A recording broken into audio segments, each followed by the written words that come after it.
안녕 형들! 오늘은 우리에게 엄청난 미움을 받았던 한 악인 레슬러에 대한 이야기야. 카우보이 모자를 멋지게 쓰고 나와 갖은 얄미운 모습을 보이며 링 위를 뜨겁게 달구었던 이 레슬러는 누굴까? 바로 레슬링의 신 존 브래드쇼 레이필드란 형님이야. 레슬링이 생긴 이래 언제나 링 위를 뜨겁게 달구는 선역과 악역의 대결은 끝없이 이어져와 손에 땀을 쥐게 만들었으며 선역 레슬러가 이기는 결말은 엄청난 감동과 환희를 불러일으키며 레슬링이란 장르의 인기를 한층 끌어올리는 주요 요소가 되었어. 그래서 한 시대에 풍미했던 악역 레슬러란 위치는 당대의 실력파 레슬러들이 주로 맡아 이끌어가야 했을 정도로 이런 역할은 레슬링의 한 시대 한 시대를 구별짓게 만들 정도로 그 영향력은 어마어마하였지.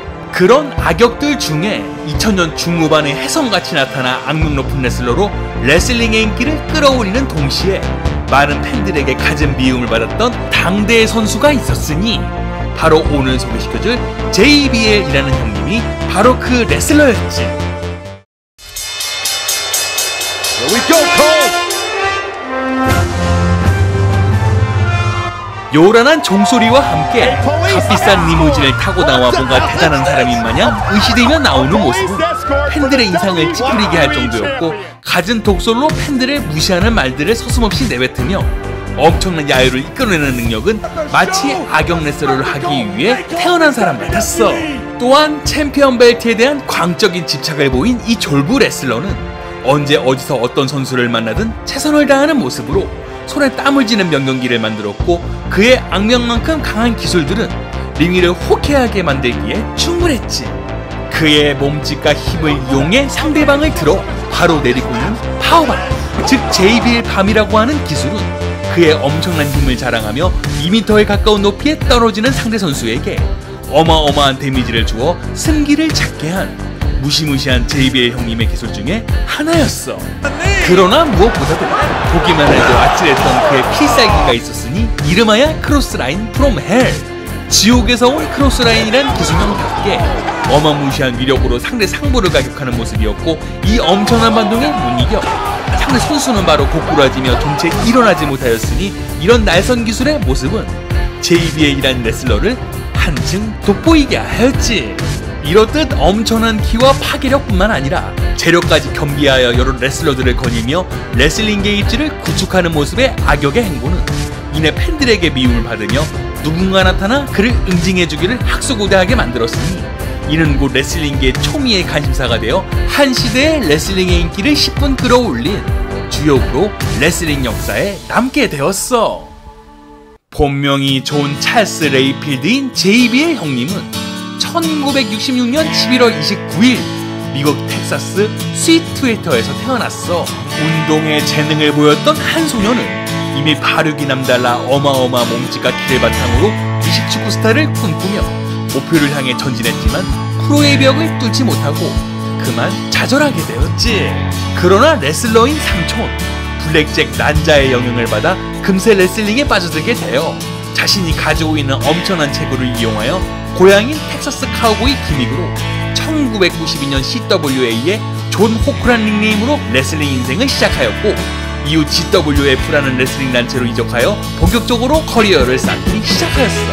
이후 한국 대표 레슬러 고 이양표 선수와 대결을 벌이는 등 세계 각지를 동무서주하며 활약을 하였고, 이런 노력으로 1996년 드디어 꿈에 그리던 WWF로 이적하게 되었지. 이때부터 장발과 남성다운 모습으로 카우보이 기믹인 저스틴 호크 브래드쇼라는 닉네임으로 활동을 시작하였으나 다시 일본 레슬링에 진출했다 돌아오는 등 좀채 자리를 잡지 못했고, 1998년 언더테이커의 아역 스테이블 미니스트리 오브 다크니스에 들어가 활동을 하였지만 그의 레슬링 인생에 꼽힐 기미는 좀채 보이지 않았어.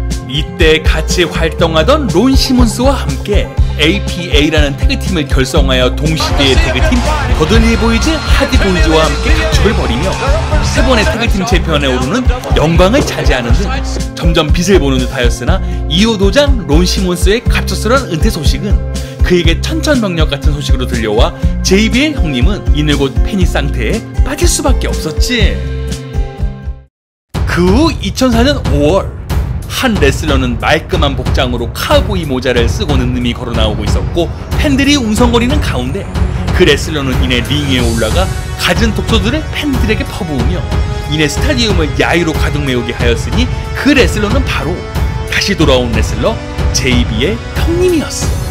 이후 JBL은 스맥다운의 챔피언 에디 게레로와 엄청난 감축을 벌였고 2004 저지먼트 데이를 넘어 그레이트 아메리칸 배시에서 드디어 그를 꺾으며 꿈에 그리던 WWE 챔피언 타이틀을 거머쥐게 되었지.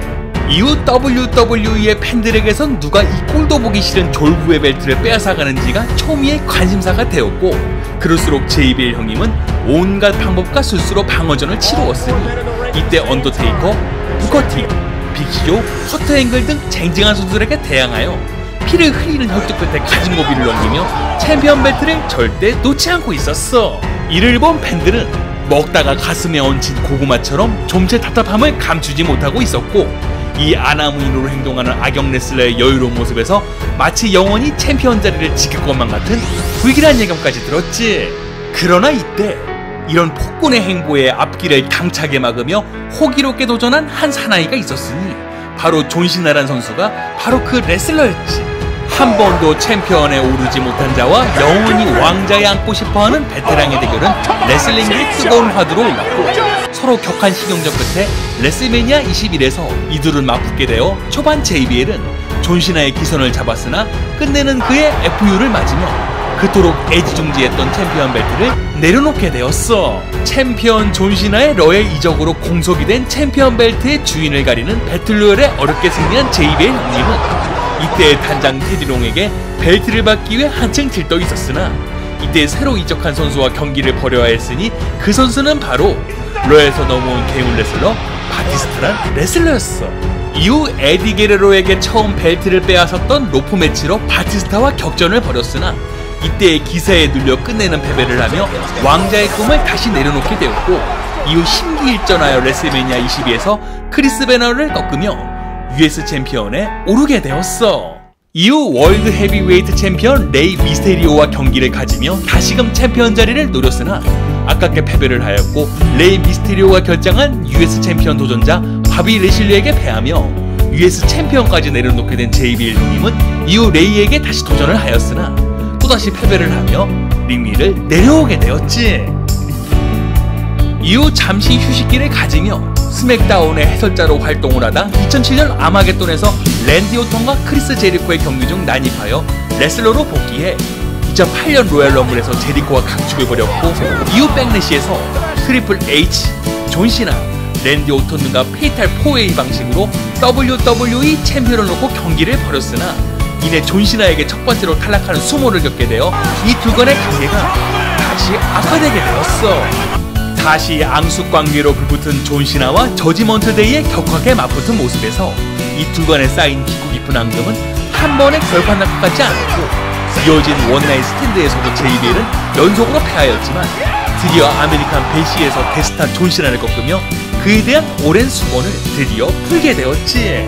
이후 CM 펑크를 꺾으며 인터콘티넨탈 타이틀을 획득하며 그랜드 슬램이라는 엄청난 기록을 남기게 되었고, 이후 2009년 레슬매니아 25에서 레이 미스테리오와 방어전을 벌였으나 이내 다시 패배를 하며 동시에 은퇴를 선언하므로 한 시대를 풍미했던 최고의 악역 레슬러는 그렇게 링 위를 떠나게 되었어. 이후 한동안 다시 장례 해설자로 일하며 2014년에는 NXT 단장직을 맡아 활동을 하다 로얄 럼블에 24번째로 출전하며 많은 팬들에게 뜨거운 환호를 받았고, 2015년 1월 해설 중이던 자리를 박차고 일어나 APA 일원으로 링에 올라 호쾌한 크로스라인을 간만에 보여주며 팬들을 즐겁게 해주었던 JBL 형님이었어.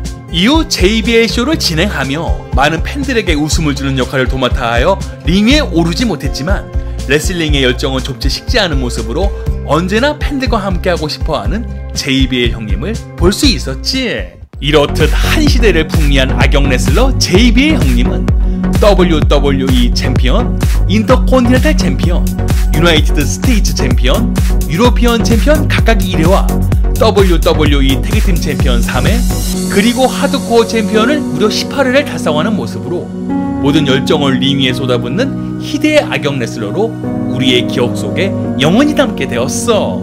레슬링계에서는 라커룸 군기를 잡는 악명 높은 선배이자 동료 레슬러였고 왕년의 동료들에게 행한 여러 악행들의 일화는 그대로 전해져 후배들은 그를 대하기가 좀체 껄끄러울 정도로 레슬러로서의 생활은 마치 현실판 JBL을 보는 것 같아 그의 훌륭했던 레슬링 인생에 커다란 오점으로 남게 되었어. 그러나 이런 JBL 형님은 2010년 비욘드 럭비 버뮤다라는 자선단체를 만들어 운영하며 불우한 환경의 아이들을 돕는 일에 집중하였고 2017년 중계진 일까지 그만두며 그 일에 전념하기도 하였어.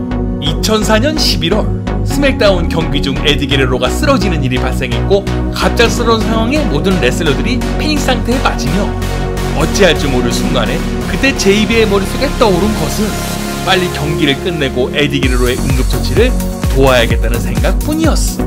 링 위에 뛰쳐들어가 에디를 커버하며 경기를 끝낸 빠른 결정으로 인해 에디 게레로 형님은 무사히 응급처치를 받으며 링 위에 다시 설 수 있었지. WWE에 입단하며 줄곧 한 번을 이적하지 않을 정도로 회사에 대한 애사심은 대단하여 은퇴를 하고도 TNA의 러브콜을 거부하는 등 오직 WWE밖에 모르는 지고지순한 레슬러로서 2020년 드디어 명예의 전당에 헌액자로 내정되었으나 현재는 코로나19 사태로 인해 2021년으로 연기가 되어 그를 좋아하는 팬들에게 아쉬움을 남기게 되었어.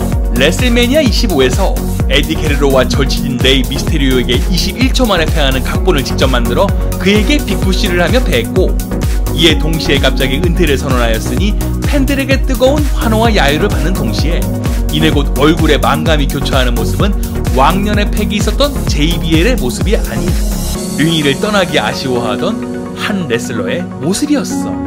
갖은 겉모술수와 악행으로 챔피언 배틀을 거머쥐며 팬들에게 손가락질을 받았던 희대의 악역이었지만 그의 링의 활약으로 지금도 뜨거운 사랑을 받고 있는 슈퍼스타 존 시나가 탄생할 수 있었고 바티스타가 스맥다운에 안착할 수 있었으며 항상 러에 밀렸던 스맥다운의 인기를 한층 끌어올려 현재도 스맥다운은 팬들에게 뜨거운 사랑을 받으며 그 명맥을 이어올 수 있었지. 카우보이 모자를 멋지게 쓰고 나와 팬들에게 야유를 받으면서도 꿋꿋이 링에 올랐던 희대의 악역 레슬러 존 브래드쇼 레이필드 형님. 갖은 이슈를 만들어내며 링 위를 한층 달구며 레슬링계를 종횡무진하였던 JBL 형님의 뜨거운 레슬링 인생을 우린 절대 잊지 못할 거야. JBL 형님에 대한 이야기나 좋아하는 레슬러 있으면 언제든지 댓글 달아주길 바래. 다음에도 형들이 좋아하는 레슬러로 찾아올게. 그럼 다음 시간까지 바이바이.